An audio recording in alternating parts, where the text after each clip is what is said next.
አርሰናል ሁለት ተከታታይ ጨዋታዎች ምንም አይነት ኦን ታርጌት ሳይሞከረበት በወጣበት የውድድር ዘመን የእንግሊዝ ፕሪሚየር ሊግን ያሸነፈበት ነበር። ይሄ ታሪክ ከ20 ዓመታት በኋላ ዛሬ ተደግሟል።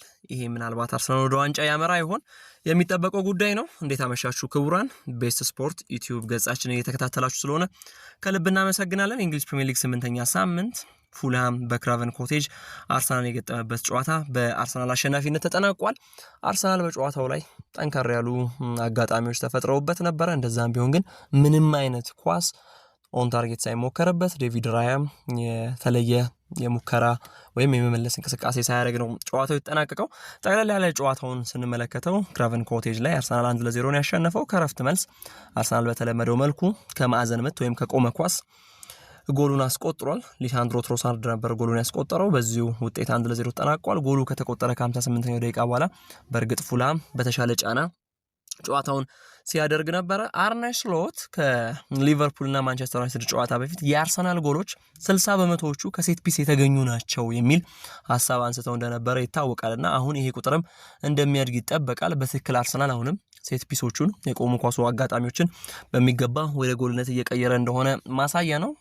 እንግዲህ ትሮሳርድ ሲያስቆጥረው ጋብሪኤል ማጋሌሽ በጭንቅላት ፍሊክ ያደረገለት ተጫዋች ነው። በጨዋታው ላይ ትሮሳርድ ይሄ ነው የሚባል ጥሩ እንቅስቃሴ አልነበረውም፣ ግን ወሳኛዋና ትልቋን 3 ነጥብ ማሳካት ችሏል።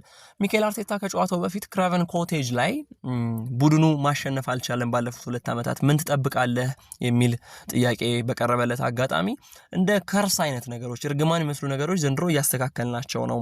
ለምሳሌ በሴንት ጄምስ ፓርክ ኒውካስልን ሄደን አሸነፍን ከ2 ዓመት በኋላ፣ ኤምሬትስ ላይ በሜዳችን ዌስትሃምን አሸነፍን ከ2 ዓመት በኋላ። ስለዚህ ፉልሃም ላይ ያንን ገድል መድገም እንችላለን ያሉት ሐሳብ በትክክል ተሳክቷል። ወይም ደግሞ ክራቨን ኮቴጅ ላይ አርሰናል ከ2 ዓመት በኋላ ወይም ከ2023 በኋላ አሸንፏል። ባለፉት 4 የቡድኖቹ የእርስ በርስ ግንኙነት አርሰናል ማሸነፍ የቻለው አንዱን አጋጣሚ ነበር። ዛሬ ግን በድጋሚ ወደ አሸናፊነት መጥቷል። ሊሳንድሮ ትሮሳርድ ደግሞ በጨዋታው ላይ ልዩነት ፈጣሪ የሆነችዋን ጎል አስቆጥሯል። ቡካዮ ሳካ የፍጹም ቅጣት ምት አግኝቶ ነበር። በቪዲዮ እገዛ ግን የተሻረ ሆኗል። 63% አርሰናል የኳስ ቁጥጥር ነበረው። 9 ጊዜ ማዕዘን ምቶችን አሸንፏል። 16 ሙከራዎችን አድርጓል አርሰናል። ፉልሃም 9 ሙከራዎችን ያደረገው። የሚገርመው ግን ከፉልሃም ከ9ኙ አንዱም ኢላማውን መጠበቅ አልቻለም። መግቢያ ላይ ያነሳሁት ቁጥርም ከዚህ ጋር ይዛመዳል። አርሰናል በሁለት ተከታታይ ጨዋታ ይህም ማለት በዌስትሃሙና በዛሬው የፉልሃሙ 2 የለንደን ጨዋታዎች ላይ የለንደን ክለቦች በገጠመበት አጋጣሚ ምንም አይነት ኳስ የግብ ጠባቂውን ፌስ አላረገም ወይም ደግሞ ኢላማውን ጠብቆ አልተሞከረበትም። ይሄ ደግሞ ከ2003-2004 ያ የአርሰናል ዋንጫ አሸናፊው ቡድን በኋላ ወይም ደግሞ 2 አስርተ ዓመታት ሲደመር በእርግጥ ቀጥታ ከቆጠር ነው 22ኛ ዓመቱ እየተቃረበ ነው። ግን ያ ቡድን ያሳካውን ገድል ያሳካውን ጀብድ ይሄኛው የአርሰናል ቡድን አሳክቶት ወጥቷል። አርሰናል 5 ኢላማቸውን የጠበቁ ሙከራዎች አድርጓል። ከ5ቱ አንዱን ጎል ማስቆጠር ችሏል። የቀድሞ የአርሰናል ግብ ጠባቂ በርንሌ ነው።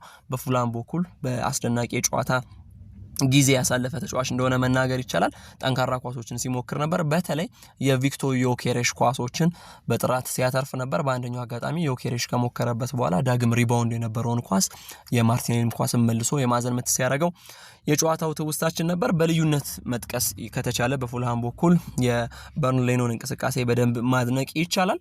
የዮኬሬሽ ጉዳይ አሳሳቢ ነው። ቴታ ለእርሱ ቅርብ ሆነው ወይንም ደግሞ አይዞህ በሚል ስሜት የሰጡት አስተያየት ነበረ። 5-6-7 ጨዋታዎች ላይ ምናል 8 ጨዋታዎች ላይ ጎል ባያስቆጥር እንኳን ያንን መቋቋም የሚያስችል አቅም ያስፈልገዋል ያ እንዳለው አስባለሁ ብለው ነበረ። ያ ሐሳባቸው ምን ያክል እሱን ይገነባዋል በቀጣይ በብዙ ይስተዋላል። ግን ዛሬም ስዊድናዊው አጥቂ ጎል ሳያስቆጥር ወጥቷል። ኖቲንግሃም ፎረስት ላይ 1 ጎል እንዲሁም ደግሞ ሊድስ ዩናይትድ ላይ 2 ጎል አስቆጥሯል። ከዛ ውጭ ግን የአርሰናል አደገኛ ፊክስቸሮች ወይም ደግሞ የአርሰናል ከባባር ተገዳዳሪዎች ኦልትራፎርድ ላይ ከማንቸስተር ዩናይትድ ጋር፣ አንፊልድ ላይ ከሊቨርፑል ጋር፣ እንዲሁ ደግሞ ኢቲያድ ላይ ከማንቸስተር ሲቲ ጋር፣ ሴንት ጄምስ ፓርክ ከኒውካስል ጋር፣ ክራቨን ኮቴጅ ከፉልሃም ጋር ቪክቶር ዮኬሬሽ ጎል ሳያስቆጥር የወጣባቸው የጨዋታ መርሃ ግብሮች ሆነዋል። ይሄ በእርግጥ እስከ መቼ ይቀጥላል፣ ለአርሰናል ደጋፊ እንዴት እየተዋጠ ይሄዳል የሚለው ጉዳይ ተጠባቂ ይመስላል። ቪክቶር ዮኬሬሽ ግን በጨዋታው ላይ የሚችለውን ያክል ጥረት አድርጓል። ከጎል መራቁ የሆነ ጭንቀት እንደሚፈጥርበት ግልጽ ነው። ፍራስትሬሽኖች ሊኖሩ ይችላሉ። ያም ቢሆን ግን ቡድኑ እያሸነፈ መሆኑ ምናልባት ጫናዎችን ቀነስ ሊያደርግለት ይችል ይሆናል። ቪክቶር ዮኬሬሽን ካነሳ ሌሎች ተጫዋቾችንም እንዲሁ ጠቆም እያደረግን እንሂድ። አሁንም የሳሊባና የጋብሪኤል ማጋሌሽ ጥምረት በፍጹም የሚነካ አልሆነም። በጨዋታው ላይ ራውል ሄሚኔዝ፣ ዊልሰን እንዲሁም ደግሞ ኪንግ በተለያዩ አጋጣሚ ጥራት ያላቸውን እንቅስቃሴዎች ሲያደርጉ ነበር። ተቀይሮ የገባው ኬቨን ስሚዝሮ እንዲሁ ጫናዎችን ለመፍጠር ሞክረዋል። ይሄ የተከላካይ ክፍል ግን በቀላሉ የሚደረመስ በቀላሉ የሚሰበር ሳይሆን ከነሞገሱ የቀጠለ ጎል ማይቆጠርበት ብቻ ሳይሆን ኢላማውን የጠበቀ ኳስ እንኳን የማይሞከርበት ሆኗል። 180 ደቂቃ የቡድን ኢላማውን የጠበቀ ኳስ ሳይሞከርበት ወጥቷል። ይሄ ምን ያክል ሶሊድ እንደሆነ ራሳቸው አሰልጣኝ ቴታም በዚህ ጉዳይ ላይ ሲያነሱ የተከላካይ ክፍል አደረጃጀታቸው እየጠነከረ መሄዱ ወደ ዋንጫው ሊገፋቸው እንደሚችል ወደ ድል ሊወስዳቸው እንደሚችል ጥቆማ የሰጠ ነውና ይሄ የተከላካይ ክፍል ዛሬም በአስደናቂ ጥራት ነው የሄደው። ቤን ዋይት እና ሉዊስ ስኬሊ አሁን በዚህ ቡድን ቋሚነት ላይ ፈተና እንዳለባቸው መናገር ይቻላል። ምክንያቱም ዩኒያን ቲምበር እንዲሁም ደግሞ ካላፊዮሪ በጨዋታ ከፍታ ቀጥለዋል። ቡካዮ ሳካ አሁንም የአርሰናል ፈላጅ ቆራጭ እንደሆነ የአርሰናል ልብ ምት እንደሆነ የአርሰናል አይንም ጆሮም ሁሉም ነገር እንደሆነ የሚያረጋግጥበትን የጨዋታ ጊዜ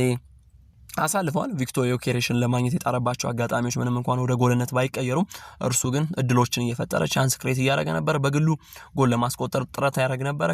እርሱን እንዲይዘው የገባው ሴሴኞን በደንብ በብዙ ርቀት በልጦት ገዝፎት የጨዋታ ሂደቱን ሲያሳልፍ አስተውለነዋል። እንግዲህ ጉዳት መልስ ቡካዮ ሳካ ሁነኛውን ቡካዮ ሳካ ለማግኘት እየታገለ ባለበት ሁኔታ እንኳን የአርሰናል ዋነኛው ሰው መሆኑን ቀጥሏል። ዴክላን ራይስ እና ዙቢሜንዲም በጨዋታው ላይ ልዩነት ፈጣሪ ከነበሩ ተጫዋቾች መካከል ይጠቀሳሉ። በተለይ ዴክላን ራይስ ዛሬም እንደተለመደው በጨዋታው ላይ ያልረገጠው የሜዳ ሳር የለም ብሎ መናገር ይቻላል። አርሰናል 5 ተከታታይ ጨዋታዎችን ማሸነፍ ችሏል። የውስጥ ውድድሩን የአውሮፓ ቻምፒየንስ ሊጉን ጨምሮ በተከታታይ ባለፉት 5 ጨዋታዎች ድል ቀንቶታል።